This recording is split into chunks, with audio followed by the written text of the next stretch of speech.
যেন কোনো নাফরমান আল্লাহর কাছে আইসা তওবা করে। রাত্রেও কিন্তু প্রসারিত করে, কিন্তু 3 ভাগের 1 ভাগ পর্যন্ত।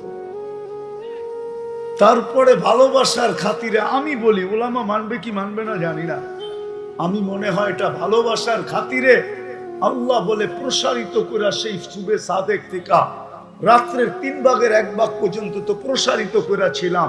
যা আসার তো আসছে, কিন্তু যারা আসে নাই তখন আল্লাহ প্রথম আকাশে নাইমা আসে আর ভালোবাসার পরিচয় দিয়া ডাকতে থাকে। যেগুলো আসছে তো আসছে, যেগুলো আসে নাই ওদেরকে ডাকতে থাকে, হালমিন মুস্তাগফির ফাগফির আল্লাহ, কে আসিস, মাফ চাবি, আমি মাফ করে দিব। আমি কিন্তু ডাকতে চলে আসি। এইবার ভাবেন আপনাকে কতটুকু ভালোবাসা, কতটুকু ভালোবাসা। কোথায় ছিলেন আর কোথায় আসছেন? ছিলেন আরশে, চলে আসছে প্রথম আকাশে। আল্লাহ বলে আমি তোর কাছে চলে আইসা ডাকতেছি। আসল কথায় চলে আসি যদি এতটুকু বুঝে আইসা থাকে যে উম্মতের সাথে আল্লাহ এত ভালোবাসা, এত প্রেম, এত প্রীতি, এত মোহব্বত, এত ভালোবাসা। আর শব্দ পাইতেছি না, সবগুলা ফিট করলে মনে হয় কম হবে। এই উম্মতকে আল্লাহ এত ভালোবাসে। আজকে ওই উম্মত পেরেশান কেন? উম্মত নির্যাতিত কেন? কেউ হাত উঠায় বলুক, যুবক বলুক যে যৌবন নিয়ে সুখী, ও তো যৌবন নিয়ে পেরেশান। যুবতী বলুক যে আমি যুবতী বলুক আমি যৌবন নিয়ে সুখী। নারী বলুক যে আমি স্বামী নিয়ে সুখী।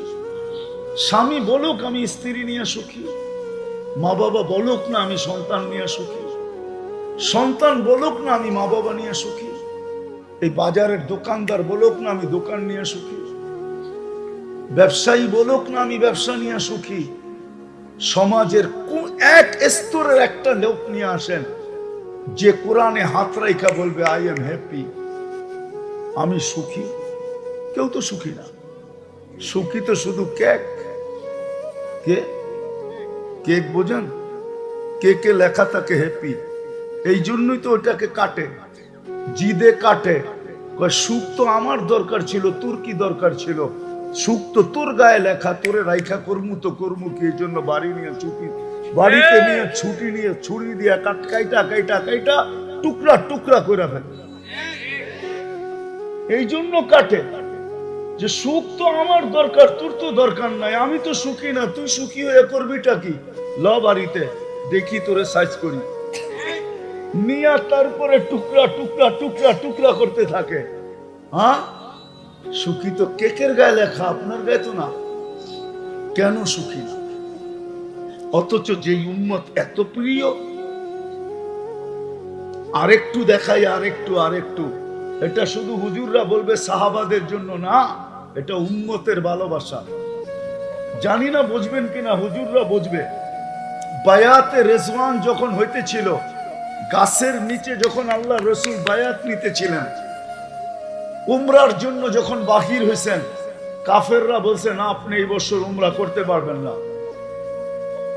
তো ওদেরকে রাজি করানোর জন্য আল্লাহ রসুল ওসমান রাদিয়াল্লাহু তাআলা আনহুকে পাঠাইছিলেন যে ওসমান, এত দূর চলে আসছি, একবারে মক্কার নাকের ডগায় সবাইকে নিয়ে একটু বুঝাও না এদেরকে যায়া যে আমরা উমরা করব আর সাথে সাথে মক্কা ছেড়ে বাহির হয়ে চলে যাব। কেননা ওরা ভয় পাইতেছিল যে উমরা করব আবার কইরেই আবার বয়া পড়ে কিনা, আবার বয়া আমাকে ধাক্কা দিয়া বাড়ি করে দেয় কিনা। তো ওসমান রাদিয়াল্লাহু তাআলা আনহু যখন গেছেন, শয়তান তার কাজ চালায়া দিছে। আয়েশা এদিক দিয়া প্রসিদ্ধ করে দিছে যে ওসমানকে পায়া শহীদ করে ফেলছে। এরকমই তো কাহিনী, শহীদ করে ফেলছে। এখন সাহাবাদের পায়ের রক্ত মাথায়, উমরাও করতে পারলাম না, ওসমান শহীদ, খালি হাতে ফিরা যাব কখনো সম্ভব না। কি করবে? ওসমানের রক্তের বদলা নিয়ে যাব। হয়তো বদলা নিব, না হয় জান দিব। আল্লাহ রসুল বলছে জোশে বললে হবে না, হুশে বলো, বায়াত করো আমার হাতে। তখন সবাই মৌতের উপরে বায়াত করতেছে। অথচ আল্লাহ চুপ, জিবরিল পাশে। জিবরিল আলাইহিস সালাম তো আল্লাহ রসুল থেকে দূরে থাকতেন না, আর থাকার প্রশ্নও ছিল না। যেদিন আল্লাহ রসুল জন্ম নেয় ওই দিন মিকাইল আলাইহিস সালামকে আল্লাহ পাহারাদার হিসাবে নিযুক্ত করেন। যেদিন আল্লাহ রসুলের প্রাপ্ত বয়স্ক হন ওদিন জিবরিল আলাইহিস সালামকে আল্লাহ অ্যাড করেন। এই দুইজন ছিলেন আল্লাহ রসুলের বডিগার্ড। এই জন্যই তো আল্লাহ জোর দিয়া বলতেছেন, যখন মদিনা চলে গেছেন হিজরত করা, তো মুহাজির আনসার সিদ্ধান্ত নিছে, ইহুদিরা বড় নাকের ডগায়, ওরা আজ থেকে না, ওরা আদি যুগ থেকেই 2 নম্বর, 1 নম্বর কখনো ছিল না। ওরা 2 নম্বর আদি যুগ থেকেই। কি 2 নম্বর বুঝেন? হ্যাঁ, আরবিতে একটা প্রবাদ বাক্য আছে, আশারুল উকুল উকুল আল ইহুদি, সবচেয়ে বড় সর, যত খারাপ বুদ্ধি আছে দুনিয়ার ভিতরে ওটা ওইখান থেকে বাহির হয়ে আইছে। ওটার মেন চশমা হলো, ঝর্ণা হলো ইহুদিদের মাথার থেকে। ইহুদিদের মাথার থেকে। তো ইহুদিরা বিলকুল কাছে ছিল, বনু নজির আর কুরাইজা দুটেই দল ছিল। তো মুহাজির আনসার মিলা পরামর্শ করছে যে একদিন আমরা পাহারা দিব, একদিন তোমরা দিবে। হ্যাঁ, দিছিলেন 2-3 দিন পাহারা, কিন্তু তারপরে আল্লাহ আয়াত নামায়া দিছেন, আয়াত নাজিল করছেন। আল্লাহ, বন্ধু ভালোবাসা কতটুকু আপনার সাথে, মনে হয় বুঝাইতে পারি না কতটুকু ভালোবাসা। কিন্তু আজকে আমরা পেরেশান কেন? আজকে আমরা নির্যাতিত কেন? আরেকটা দেখাই যদি বুঝে আসে। নারী হই আর পুরুষ হই, যারাই আমরা নামাজ পড়ি, 2 বেলা পড়ি আর 1 বেলা পড়ি, 3 বেলা পড়ি আর 4 বেলা পড়ি, 5 বেলা পড়ি আর শুধু জুমা পড়ি, আর না হইলে শুধু ঈদের নামাজই পড়ি, তখনও ইমাম কিন্তু আল্লাহর কাছে একটা আবেদন করে, গায়রিল মাগদুবি আলাইহিম ওয়ালাদ-দাল্লিন, আল্লাহ ইহুদি নাসারার হাতে থেকে আমাদেরকে বাঁচান। হয়তো কোনো হুজুরে আমার তর্জমার সাথে একমত পোষণ নাও করতে পারে যে তর্জমা তো এটা না, কিন্তু আসলে কথা এটাই।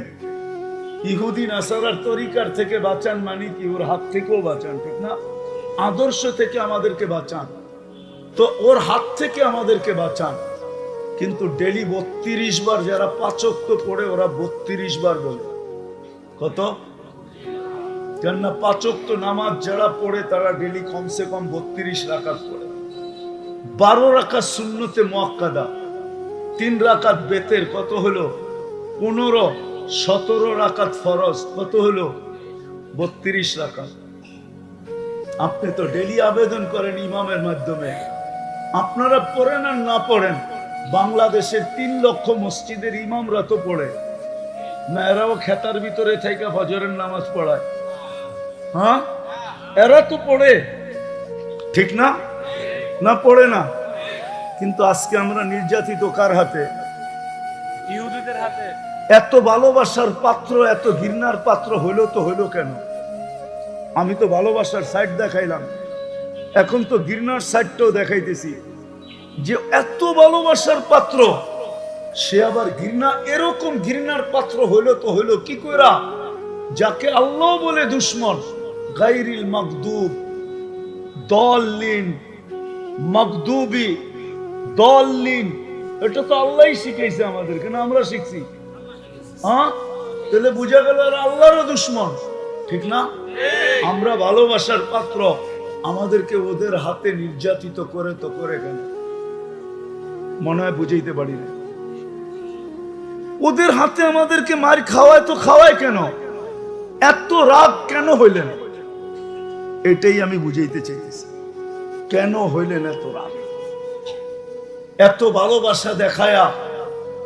হ্যাঁ, বাংলার প্রবাদ বাক্যগুলা ভুলে গেছি, যদি মনে থাকতো তাইলে হয়তো আপনাদের বুঝতে আরো সহজ হতো। এত ভালোবাসা দেখানোর পরে আবার এরকম নারাজ হইলেন তো হইলেন কিভাবে? কেন হইলেন? যে আজকে দুশ্মনের হাতে আমাদেরকে মার খাওয়ায়, যারা শুধু আমাদের দুশ্মন না, আল্লাহরও দুশ্মন। আল্লাহরও দুশ্মন, ওদের হাতে আমাদেরকে মারি খাওয়াইতেছে। ফিলিস্তিনে কার হাতে মারি খাইতেছে? হ্যাঁ, ফিলিস্তিন মারি খায়, আমরা তো খাই না, ঠিক না? হ্যাঁ হ্যাঁ, না আমরাও খাইতেছি। শুধু ফিলিস্তিন না, সারা দুনিয়ার মুসলমান মারি খাইতেছে। সারা দুনিয়ার মুসলমান একটা শরীরের মতো। আপনাকে একটা জিনিস বুঝাইতে চাই। ছোটবেলা একটা ছন্দ শিখছিলাম, ছন্দ। আমার অন্যভাবে নিয়েন না, ঠিক না? বুঝানোর জন্য বলতেছি। ছোটবেলা ছন্দ থাকে না, ছন্দ না, এটাকে কি বলে বাংলায় দিতে হয় পরে আর কি। কি? দাদা দাদা দাদা। তো ছোটবেলা দাদা শিখছিলাম। বাগানে একটা শব্দ হলো, শুনলো দুইজনে। ওই দুইজনে গেল না, গেল অন্য দুইজনে। ওই দুইজনে দেখলো না, দেখলো অন্য দুইজনে। ওই দুইজনে নিল না, নিল অন্য দুইজনে। ওই দুইজনে খাইলো না, খাইলো অন্য একজনে। এটা হলো দাদা। কেননা শব্দ হয়েছে, দুই কানে শুনছে, সে তো আর যায় নাই, গেছে না দুই পায়ে, ঠিক না? দুই পায়ে কি দেখছে নাকি? দেখছে দুই চোখে, ঠিক না? দুই চোখে কি নিছে নাকি? নিছে দুই হাতে, ঠিক না? দুই হাতে কি খাইছে নাকি? খাইছে তো এক মুখে, ঠিক না? তো যদি আসলে আগেরটা মনে থাকতো, তাহলে আপনাদেরকে বুঝানো সহজ হতো আমার। আমি তো বুঝাইতে চাইতেছি ব্যথা, ভিতরের ব্যথা। যেই উম্মত আল্লাহর কাছে এত প্রিয়, সে আজকে এত ঘৃণার পাত্র হইলো তো হইলো কেন? দুশ্মনকে দিয়ে আমাদেরকে মার খাওয়ায় তো খাওয়ায় কেন? কেন খাওয়ায়? যাকে আল্লাহ বলে দুশ্মন, আমারও আমাদেরকেও শিখাইতেছে দুশ্মন। হ্যাঁ, লা তাত্তাখিযুল ইহুদা ওয়ান নাসারা আউলিয়া মিন দুনিল মুমিনিন। বারবার যাদের কথা শিখাইতেছেন, আশাদ্দুন নাসি আদাওয়াতান লিল্লাযিনা আমানু আল ইহুদ ওয়াল্লাযিনা আশরাকু। শিখাইতেছেন আমারে, আবার আমাদেরকে এদের হাতে মারি খাওয়াইতেছেন। কারণটা কি? মেরে দোস্ত, কারণ একটা, আর কিচ্ছু না। আমি শেষ জায়গায় চলে আসছি। যদি বুঝে আসে তাহলে অল্প কথা যথেষ্ট, আর যদি বুঝে না আসে সারা রাত কথা বলে কোনো লাভ নাই। যদি বুঝে আসে তাহলে অল্প কথায় জীবন চেঞ্জ হয়। আমি প্রমাণ দিতেছি প্রথম হাদিস দিয়া। কিতাবে আছে, হাদিসের কিতাবে, বনি ইসরাইলে এক বদমাস ছিল, বদমাস। নাম ছিল কিফিল। সে নিজেকেও নিজে মানুষ বলতো না, আর সমাজের লোক তো বলতো না, বলতো নাই। কেননা তার অভ্যাস এরকম ছিল যে প্রতি রাত্রে সে জিনার পিছনে 50 থেকে 60 লক্ষ টাকা বর্তমান টাকায় খরচ করত। আল্লাহ তাকে টাকার পাহাড় দিয়েছিলেন। আর এত টাকা খরচ হইতো, বিলকুল প্রতিদিন তাকে নতুন নতুন চাই। একদিন এক মেয়েকে ধরে নিয়ে আসছে, কামরায় ঢুকায় বলতেছে, আমি প্রস্তুতি নিয়ে আসতেছি। আয়সা দেখতেছে মেয়ে মাটিতে লুটায় পড়া কাঁদতেছে। তো বলছে, তুই কাঁদিস কেন? জোর করে তো আনি না, টাকার বিনিময়ে আনছি। তো বলছে, শোন কিফিল, আমি বাজারি মেয়ে না, আর এটা আমার পেশা না। আমি বিপদের কারণে তোর হাতে ধরা দিতে বাধ্য হচ্ছি। বলছে, তাইলে কাঁদিস কেন? বলে, ওইটাই তোকে শোনাইতেছি। কাঁদতেছি এই জন্য যে কালকে এই চেহারাটা আল্লাহকে কি করে দেখা। তো কিফিল বলতেছে, বোন, তোর একদিনে এই অবস্থা, আর আমার তো এটা জীবনের স্বভাব হয়ে গেছে। ওর এই কথাটা ওর দিলে এমন লাগছে, ও বলছে, একদিনে তোর এই অবস্থা? আমার তো এটা স্বভাব হয়ে গেছে, আমার কি অবস্থা হবে? বলছে, বোন, আমি তোর গায়ে হাত দিব না, টাকার থৈলি তোকে উঠায়া দিলাম, কিন্তু তোর কাছে একটা অনুরোধ রাখবো। আমি তওবা করতে চাই আল্লাহর কাছে। তুই একটু চোখের পানি দিয়ে আল্লাহকে বইলা দে না, আমার তওবাটা যেন কবুল করে। ওই রাত্রে কিফিল মারা গেছে। সকালে দরজায় সোনালী অক্ষরে লেখা উঠছে, কদ গফার আল্লাহু লিকিফলিন। আল্লাহ কিফিলকে মাফ করে দিয়েছে। ইব্রাহিম ইবনে আদম রাত্রে ঘুমের থেকে উঠে গেছে কারো পায়ের আওয়াজে। তাও ছাদের উপরে আওয়াজ চলতেছিল পায়ের, কে জানি থপ থপ থপ থপ শব্দ করা রাজপ্রাসাদের ছাদের উপরে হাঁটতেছে। ডাইকা জিজ্ঞাসা করছে, এত রাত্রে ছাদে কি করিস? তোর পায়ের আওয়াজে আমার ঘুম ভেঙে গেল। তো বলতেছে, জাহাপনা উঠ হারায় গেছে, খুঁজতে খুঁজতে ছাদে চলে আসছি। বলছে, পাগল নাকি? উঠ ছাদে পাওয়া যায়? উঠ তো জঙ্গলে তালাশ করবি, নাইলে মরুভূমিতে। তো বলছে, জাহাপনা গোস্তাখি মাফ, আমি যদি পাগল হই তো আপনিও পাগল। বলছে, আমি কি করা? বলছে, যদি ছাদে উঠ না পাওয়া যায়, রাজপ্রাসাদে বসে আল্লাহ পাবেন কি করা? জীবন চেঞ্জ। আজকে আমাদের দুরবস্থার কারণ সবকিছু থাকা সত্ত্বেও সব আছে। 70% সম্পদ মুসলমানদের পকেটে সারা দুনিয়া। বিশ্বাস হয় না? আরে চাই না হই না যে বলেন, নাইলে তো মানুষ বলে করবে আমারটা ভুয়া। 70% সম্পদ সারা দুনিয়া মুসলমানদের পায়ের নিচে, মুসলমানদের পায়ের নিচে। যেটাকে লিকুইড গোল্ড বলে, তরল সোনা, তেল 70% দুনিয়ার মুসলমানদের কাছে। গ্যাস মুসলমানদের কাছে। দুনিয়ার সবচেয়ে বড় টাকা মুসলমানদের কাছে। দুনিয়ার সবচেয়ে বেশি কাপড় মুসলমান পরে। ওরা তো কাপড়ই পরে না, বেশি পরবে করতে কাপড়। হ্যাঁ, মুন্সিগঞ্জে তো অধিকাংশ বাড়িতে প্রতি বছরে আলমারি বাড়ানো হয়, নাইলে বড় করা হয়। ঠিক না? হ্যাঁ, মনে হয় বুঝাইতে পারি না। কেননা গত বছরের কাপড় বাস করে রাখবে তো রাখবে কই, আলমারি তো লাগবে, বড় করতে হবে, নাইলে নতুন কিনতে হবে। ঠিক না? ওদের বাড়িতে তো আলমারি নেই। কেননা বিকেনি তো পকেটেও রাখা যায়, ওটা আবার আলমারি লাগে নাকি বিকেনি রাখতে? চিনেন বিকেনি? আরে আপনারা না চিনলেও যুবকরা চিনে। ওরা সারা রাত্র নেটে থাকে আর ঠোঁট কামড়াইতে থাকে। ও জানে না ও সারা রাত্র নেটে দেখা নিজের ক্ষতি কতটুকু করতেছে, এটাও জানে না। কয়েকদিন পরে যে জিরো হয়ে যাবে, আর কেউ ফুল দিবে না, আর কেউ মেসেজও দিবে না। কেননা আজকে যদিও ফুল দিতে চায়, যৌবন দেখা দিতে চায়, যেই হারে বাড়িগুলাতে লাগতেছে ওয়াইফাই আর সারা রাত্র নেটে দেখতে থাকে, কয়েকদিন পরে যৌবন এমনি শেষ হয়ে যাবে। ভাঙ্গা তো বলতে পারতেছি না, লাউড স্পিকার বাইরে আছে, নাহলে ভাঙ্গেই বলে দিতাম। মনে চায় ওদেরকে ভালোবাসি দেখা,